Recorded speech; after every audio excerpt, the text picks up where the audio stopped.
he became aware of the... I see you. There are universes beyond my own. ये गान फट गया।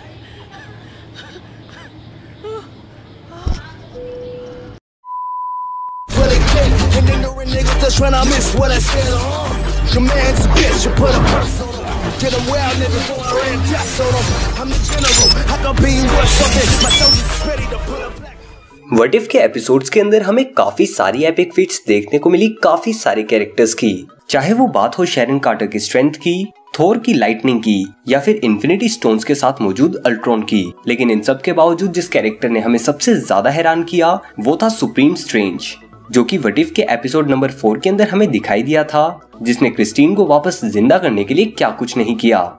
लेकिन उसके बाद जब उसने डार्क डायमेंशन के डिफरेंट मॉन्स्टर्स की एनर्जीज को एब्जॉर्ब करना शुरू किया, उसके बाद वो इतना पावरफुल हो गया था कि उसने अपने पूरे यूनिवर्स को ही डिस्ट्रॉय कर दिया।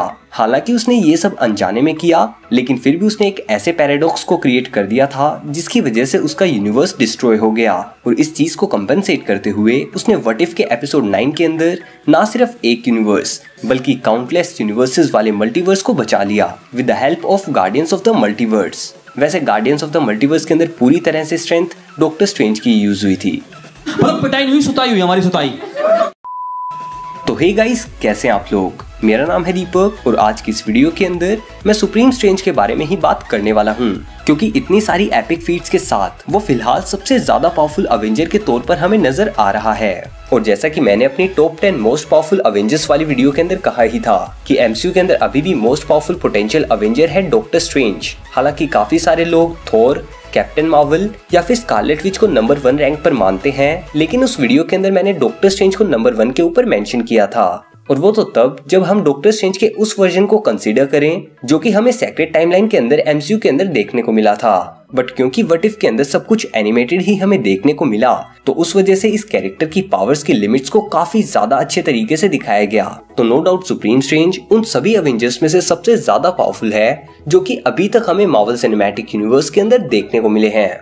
और वैसे भी डॉक्टर स्ट्रेंज टॉप 10 अवेंजर्स की लिस्ट के अंदर नंबर 1 पर क्यों स्टैंड करता है, उस बारे में मैंने इस वीडियो के अंदर डिटेल के अंदर बात की भी थी। लेकिन वांडा विजन शो के बाद काफी लोगों को ये डाउट था कि आखिर वांडा से पावरफुल डॉक्टर स्ट्रेंज कैसे हो सकता है। तो उस बारे में मैंने अपनी वांडा वर्सेस डॉक्टर स्ट्रेंज वाली वीडियो के अंदर बात की हुई है। और अगर शॉर्ट में कहूँ तो उसका आंसर ये है कि वांडा को अभी तक अपनी पावर्स के फुल पोटेंशियल का आइडिया नहीं है, जिसके बारे में हाँ उसे doctor strange into the multiverse of madness movie तक पता चल सकता है, क्योंकि अब वो डार्क होल्ड को स्टडी कर रही है। लेकिन प्रेजेंट टाइम के अंदर डॉक्टर स्ट्रेंज एक सोर्सर सुप्रीम बन चुका है जिसे अपनी पावर्स का काफी ज्यादा नॉलेज है। और ये चीज तो तुम भी मानोगे कि अगर तुम्हारे पास कैपेबिलिटीज हैं लेकिन तुम उन्हें यूज नहीं कर सकते तो वो कैपेबिलिटीज किसी काम की नहीं है। और वो चीज ही अप्लाई होती है वांडा के केस में। अगर हम बात करें स्कारलेट विच की पावर्स के बारे में, हाँ वांडा और स्कारलेट विच डिफरेंट चीजें हैं। मतलब स्कारलेट विच को आप एक लेवल कंसीडर कर सकते हो जो कि वांडा तब अचीव करेगी जब उसे अपनी पावर्स के फुल पोटेंशियल का रियलाइजेशन हो जाएगा।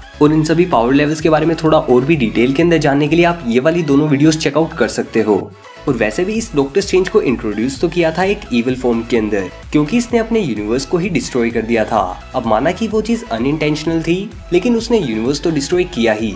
और ऐसा उसने किया था एक एब्सोल्यूट पॉइंट ऑफ टाइम को चेंज करने के बाद। और उस एब्सोल्यूट पॉइंट ऑफ टाइम को चेंज करने के लिए एक epic amount of energy required होती है, जो कि उसने अचीव की मिस्टिकल बीइंग्स को एब्जॉर्ब करके।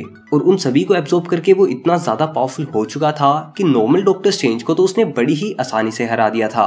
और इसकी इन एपिक पावर्स के पीछे एक रीजन ये भी है कि इसने शोमा गोराई जैसे कैरेक्टर्स तक को एब्जॉर्ब किया हुआ है। लेकिन क्योंकि इस वीडियो के अंदर हम बात कर रहे हैं कि सुप्रीम स्ट्रेंज कितना ज्यादा पावरफुल है और क्या वो सबसे ज्यादा पावरफुल अवेंजर है, तो इस चीज का जवाब जानने के लिए हमें उसे बाकी के मोस्ट पावरफुल अवेंजर्स से कंपेयर करना होगा, जो कि हैं थोर, कैप्टन मार्वल और स्कारलेट विच जैसे कैरेक्टर्स। तो हाँ, सुप्रीम स्ट्रेंज उन सभी से ज्यादा पावरफुल है। और इस चीज का प्रूफ हमें देखने को मिला व्हाट इफ के एपिसोड नंबर 9 के अंदर, क्योंकि जहां एपिसोड नंबर 8 के अंदर वॉचर भी अल्ट्रॉन की पावर्स को देखकर हैरान रह गया था, डॉक्टर स्ट्रेंज की पावर्स ने उस अल्ट्रॉन तक को हैरान कर दिया।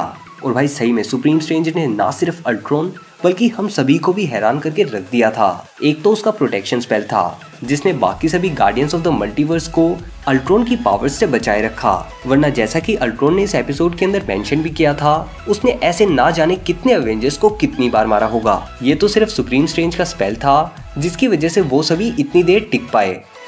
इसके बाद सबसे एपिक फीट जहां पर Ultron guardians of the multiverse से इतना ज्यादा तंग हो गया था कि उसने पूरे यूनिवर्स को एक ही अटैक के अंदर डिस्ट्रॉय करने का फैसला किया, लेकिन सुप्रीम स्ट्रेंज ने उसकी एनर्जी को एब्जॉर्ब तक कर लिया और साथ में डकार भी नहीं ली। मतलब इस वाले सीन के अंदर आखिर हुआ क्या, इस चीज के ऊपर हमें बिल्कुल भी विश्वास नहीं हो रहा था। मैं अपने 2-3 दोस्तों के साथ बैठकर इस एपिसोड को देख रहा था और हमने कम से कम भी 5 या 10 बार इस सीन को रिवाइंड करके देखा होगा। लो तुम लोग भी देखो।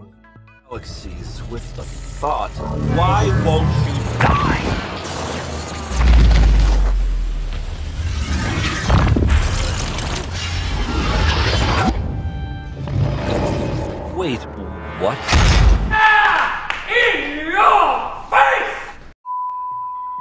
खैर ये वाली अल्ट्रॉन की हरकतें हम इससे पहले भी देख चुके थे, जहां पर उसने एपिसोड 8 के अंदर ज़ेंडार को डिस्ट्रॉय कर दिया था और उसके आसपास के सभी प्लैनेट्स को भी, ताकि वो कैप्टन मार्वल को मार सके। और इसके बाद ज़ोंबी स्कारलेट विच को मारने के लिए उसने उसके भी प्लैनेट को डिस्ट्रॉय कर दिया। और सेम चीज वो करना चाहता था गार्डियंस ऑफ द मल्टीवर्स के साथ, और लगभग उसने ऐसा कर भी दिया था, जहां पर उसने ना सिर्फ प्लैनेट बल्कि जिस गैलेक्सी के अंदर गार्डियंस ऑफ द मल्टीवर्स मौजूद थे उस पूरी गैलेक्सी को ही तबाह करने की कोशिश करी। लेकिन डॉक्टर स्ट्रेंज ने उस पूरी एनर्जी को अपनी फीस्ट के अंदर लेकर चबा डाला। और अल्ट्रॉन ने ये बात स्टेट तक की थी कि अगर वो सुप्रीम स्ट्रेंज को हरा देगा तो बाकी सभी एवेंजर्स तो एक पारी के अंदर ही खत्म हो जाएंगे। और ये चीज खैर काफी ऑब्वियस भी थी, क्योंकि सुप्रीम स्ट्रेंज की बदौलत ही वो लोग अल्ट्रॉन के टाइम स्टोन वाले अटैक को रोक पाए। और अगर सुप्रीम स्ट्रेंज के पास बाकी मिस्टिकल बीइंग्स की पावर्स नहीं होती तो यहाँ पर वो भी कुछ नहीं कर पाता।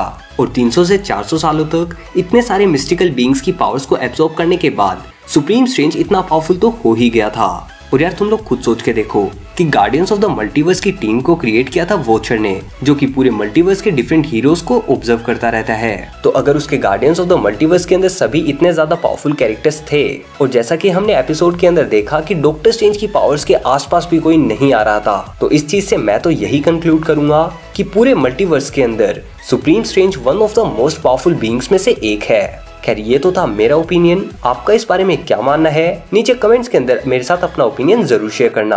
एक तो लाइक और शेयर ठोक दीजिए, महाकाल का दबा के लाइक और शेयर ठोक दीजिए। 5000 लौटे दिख जाना चाहिए। ये 4000 के लिए मैं यहाँ पे नहीं खड़ा हूँ, पूरा साल मेहनत करता हूँ आपके लिए बेटा। ऐसा नहीं चलेगा, ऐसा नहीं चलेगा। लाइक ठोकी दबा के। और टॉप 10 मोस्ट पावरफुल अवेंजर्स वाली वीडियो देखने के लिए लेफ्ट वाली वीडियो के ऊपर, और मार्क 50 और मार्क 49 के बीच एक एपिक कंपैरिजन देखने के लिए राइट वाली वीडियो के ऊपर क्लिक करें, जहां पर YouTube प्रीमियम के सब्सक्रिप्शन का गिव अवे भी चल रहा है, तो हाँ आप वो भी जीत सकते हो। तो गाइस इस वीडियो के लिए इतना ही, मैं मिलता हूँ आपसे अगली वीडियो में। Until then be dynamic and don't fear to do what you love. Peace.